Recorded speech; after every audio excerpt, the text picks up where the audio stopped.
All'inizio i virologi hanno dimostrato grande confusione per poi nascondersi dietro l'idea che non ne sanno abbastanza. Quello che però è sconcertante è che la teoria vaccinica è basata proprio sul fatto che esiste una cosiddetta immunità di gregge.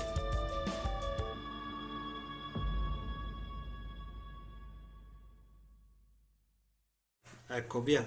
Quello che stasera faccio è di farvi fare un percorso per un puzzle, insomma. Io vi mostro gli elementi, non è che vi dirò delle cose che voi non potete trovare su internet da soli, che sono, io uso poi ve lo dico, informazioni diciamo ufficiali, no? Nel senso che non vado a cercare le teorie del complotto, eccetera. E io le teorie del complotto, casomai, le costruisco, le verifico, le vado a guardare, le trovo. Quindi, se casomai vi do qualche link di teoria del complotto, poi che lo farò magari verso la fine, sarà solo per darvi un punto di riferimento, per dirvi che insomma tutto sommato siamo in diverse persone a vedere quello che vi mostrerò questa sera. Per cui andrò un po' a volo d'uccello su tante cose perché io ho già fatto diversi articoli sul sito che vedrete nel corso della serata e che quindi potete andare a consultare con calma perché sono articoli specifici su alcuni punti che possono durare anche magari mezz'ora, tre quarti d'ora di video. Diciamo che il lavoro che io oggi vi presento è il risultato più o meno di un centinaio di ore di studio praticamente della situazione, degli articoli, di seguire continuamente la situazione, quindi abbastanza faticosamente. Dunque, questo è il canovaccio che ho costruito che più o meno recupererà tutto quello che appunto era stato messo nella programmazione. Cominciamo a fare il nostro piccolo viaggio partendo da proprio i concetti elementari, andrò molto veloce naturalmente, no? Cioè lo sviluppo dell'epidemia e il modello previsionale. Qui trovate il collegamento. Dunque, il modello previsionale è basato, cioè come il virus si sviluppa, è basato su un conto matematico che poi in realtà, come vi mostrerò fra poco, è stato invalidato. Vedete, questo è un foglio Excel che ho fatto io, no? Supponiamo che il primo giorno abbiamo un solo malato infettato, no? Siccome il Covid-19, che poi il Covid-19, giusto per far chiarezza terminologica, è la malattia conclamata di chi poi magari rischia anche di morire. L'infezione, o meglio il virus, si chiama invece SARS-CoV-2. Quindi esiste una cosa che è l'infezione e una cosa che è la malattia. Qui adesso stiamo guardando lo sviluppo della infezione, cioè se noi abbiamo un infetto, siccome il virus è contagioso in fase iniziale di un valore di 2,4, cioè per ogni persona infetta il giorno dopo ne abbiamo due volte e mezzo circa, al secondo giorno abbiamo due persone, al terzo ne abbiamo 6, al quarto ne abbiamo 14, vedete che già a 10 giorni dall'inizio abbiamo 2600 persone, ma poi c'è un momento di vera e propria esplosione, cioè il quindicesimo giorno abbiamo 210.000 persone infettate, il giorno dopo mezzo milione, 1 milione e 2, quasi 3 milioni, quasi 7, al 21esimo giorno tu hai tutta la popolazione italiana infettata. Quindi praticamente addirittura a livello planetario nel corso di 27 giorni si arriva a colpire tutta la popolazione mondiale. Quindi se noi guardiamo dal punto di vista del grafico, il cosa succede? Tu non hai praticamente nulla fino a circa il 23-24 giorno e poi a un certo punto, boom, ti ritrovi un sacco di casi anche gravi che ti entrano in pronto soccorso e di conseguenza ti va in collasso il sistema ospedaliero. Però qual è il discorso? Che questo modello di epidemia è stato preso come valido dall'OMS ed è stato sviluppato in realtà da un certo Ferguson dell'Imperial College of London. Ora, tutti voi sapete che dunque ci sono due o tre concetti che ovviamente è bene magari ripetere, no? C'è il discorso dell'infetto che può essere anche cioè di colui che è stato, che si è infetto, che comunque c'è anche un periodo di incubazione e poi ha un periodo in cui lui a sua volta trasmette il virus. Poi c'è il momento in cui la malattia va in remissione, quindi la persona non è più infetta, però può essere ancora ammalata, e poi c'è il momento in cui resta soltanto la persona, che ha la sieropositività, se ha sviluppato gli anticorpi, tutte cose che vedremo poi. Fin dall'inizio i virologi hanno dimostrato grande confusione, soprattutto per poi nascondersi dietro l'idea che non ne sanno abbastanza. Quello che però è sconcertante è che voi sapete che ogni malattia virale praticamente, a noi che ci hanno tanto fatto dispiacere con questa storia dei vaccini obbligatori, no? Praticamente la malattia virale a un certo punto, la teoria vaccinica è basata proprio sul fatto che esiste una cosiddetta immunità di gregge. È una cosa della quale ha parlato anche la Capua in televisione, scusate che rimetto il video. E praticamente l'immunità di gregge è quella cosa per cui, siccome il virus, quando trova una persona con la quale è già venuta a contatto, la persona è immune, quindi non prende la malattia e non la trasmette, in teoria. Questa è la teoria dell'immunità di gregge. Bene, cioè, le vaccinazioni obbligatorie sono basate sulla teoria dell'immunità di gregge, cioè sul fatto che vaccinando tutti, questo famoso 95%, il virus non circola più. In realtà è un valore assolutamente inventato di sana pianta, perché non ci sono dimostrazioni scientifiche, e in alcuni casi l'immunità di gregge si ottiene anche con valori molto più bassi, anche del 50%. Qui in questo articolo Oxford, gli scienziati studiano, poi io vi metterò in condivisione tutto il canovaccio con i vari link.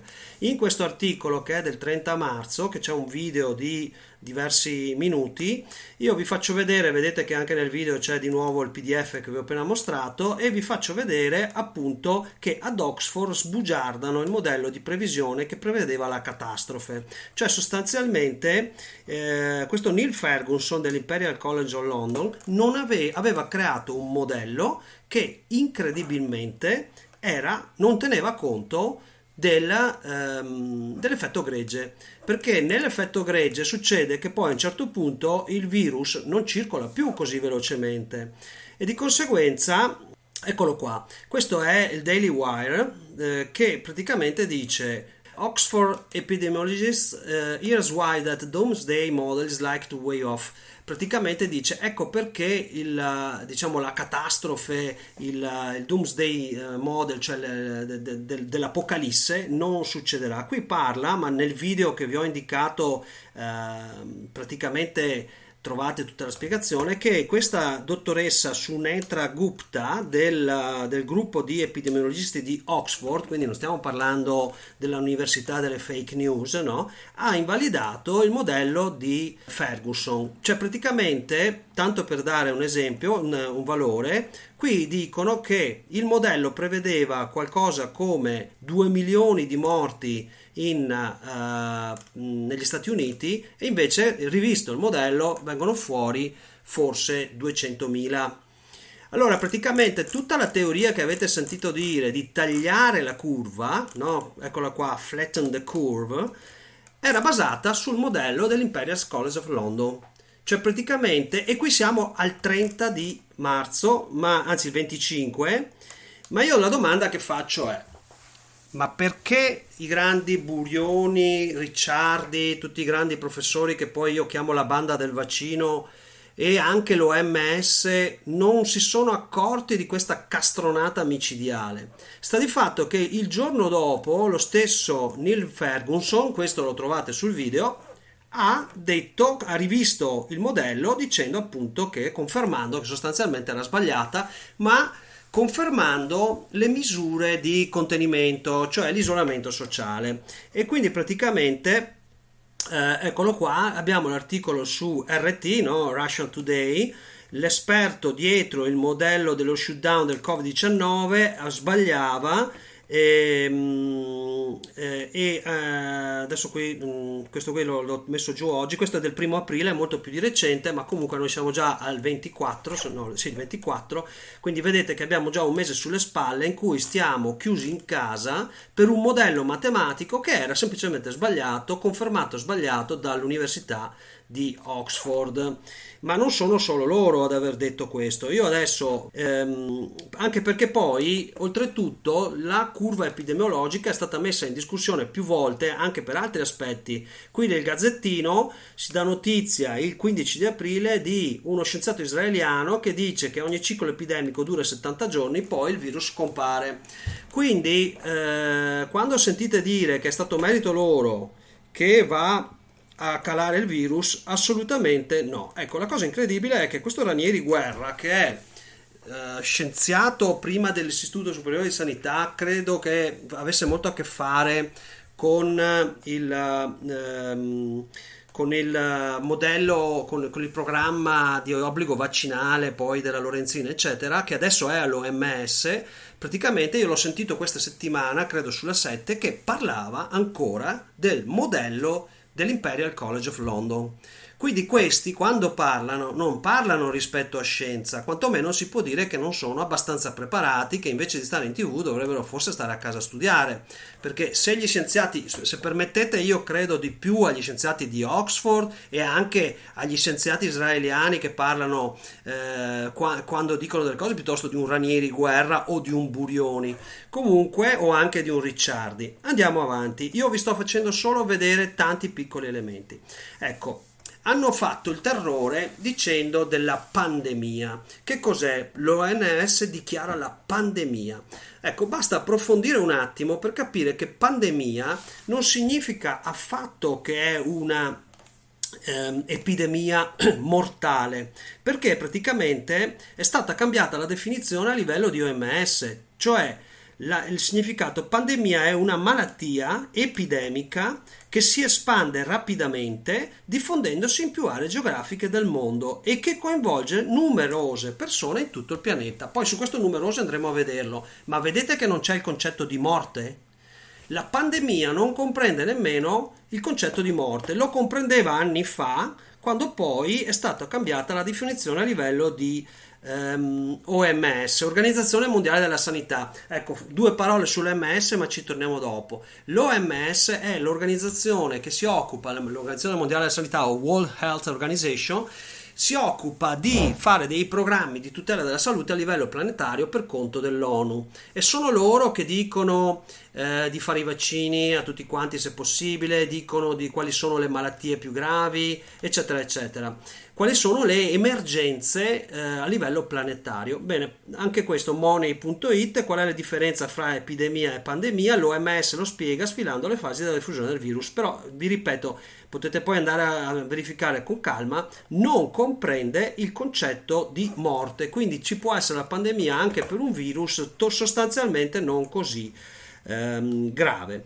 Bene, poi c'è il problema che gli infetti, come vi ho detto, possono essere anche asintomatici completamente, cioè sia perché guariti, sia perché in realtà questo virus è molto asintomatico in tantissime persone. Cioè, come facciamo a saperlo? Lo sappiamo perché l'unico posto dove si sono fatti i tamponi alla gente a tappeto è stato a Vaganeo. Sono stati fatti i tamponi e si sono trovati che il 43% dei positivi, attenzione, non della popolazione, dei positivi, era asintomatico. Cioè il virus cammina proprio nel momento in cui la persona apparentemente sta bene e magari continua a stare bene, magari non sta proprio male neanche per un giorno, però va in giro ad infettare tutti gli altri. Quindi anche questo fatto della gravità della malattia, cioè siamo sicuri che la malattia non fosse già presente da tanti mesi, come sta sempre più emergendo, e questo è un dato che sarebbe stato facile scoprire se si fossero fatti i tamponi fin dall'inizio. Allora, il problema è: questa infezione esiste, uccide? Sì, esiste ed uccide, però tutto sommato vedremo poi uccide mica tanto. L'analisi sui decessi e le proiezioni, ecco, qui Praticamente, se poi noi andiamo a vedere proprio anche i dati che pubblica l'OSS, scopriamo che sono quasi tutti, cioè la maggior parte, ma la gran maggior parte, sono ottantenni con più patologie, due o più patologie. C'è qualche paziente sotto, diciamo, i 60, ma di solito aveva qualche altra patologia, e poi c'è anche il problema che i tamponi hanno dei falsi positivi, cioè un test fatto male può dire che uno è negativo, cioè, scusate, se il test avesse dei falsi negativi, cioè risulti negativo ma in realtà sei infetto e quindi portatore, è un grosso problema, perché vai in giro non sapendo di essere infetto e infetti tutti quanti. Quindi si è scelto di fare dei tamponi che creano falsi positivi, cioè gente che risulta positiva ma non lo è. Perché magari è venuta a contatto con altra gente, eccetera, risulta positiva ma non lo è, viene messo in isolamento. Però il problema è che noi non sappiamo quant'è la percentuale di persone che è infetta nel momento di picco, e che o quelle che sono venute a contatto con le persone, perché voi capite che se noi scoprissimo che in Italia ci sono già 10 milioni di persone che hanno contratto la malattia e praticamente non è morto nessuno o poco molto meno dell'influenza, staremmo parlando praticamente del nulla. Ecco che, guarda caso, l'unica cosa di cui siamo sicuri è che i tamponi sono stati fatti in maniera sbagliata, perché sono stati fatti alle persone con praticamente gravi patologie, si aspettava che quello fosse già moribondo, eccetera. Poi hanno cominciato a fare i tamponi a quelli che sono morti, e quindi abbiamo avuto un'impennata delle morti, ma non sappiamo quant'è ancora adesso l'infezione, la diffusione dell'infezione vera. Tant'è che a un certo punto si arriva al paradosso, questo è del 22 marzo, che le cause di morte in Italia, il coronavirus, l'analisi sugli decessi e le proiezioni, si arriva a dire che praticamente la maggior parte della popolazione andrà a morire di coronavirus. Capite che è una notizia terrorizzante una cosa del genere, no? Allora il problema è questo. Alla fine di tutti i conti, tamponi, non tamponi, previsioni o non previsioni, eccetera, eccetera, salta fuori un dato che è ancora lì e che è eclatante e che ci mostra che le cose non sono per nulla andate come ci avevano detto, ma nemmeno lontanamente. Secondo l'OMS, la normale influenza ha ucciso 5 volte più del Covid, e questo è un dato che ci viene dall'OMS. Quindi noi da una parte abbiamo che l'OMS ci dice che per il 2017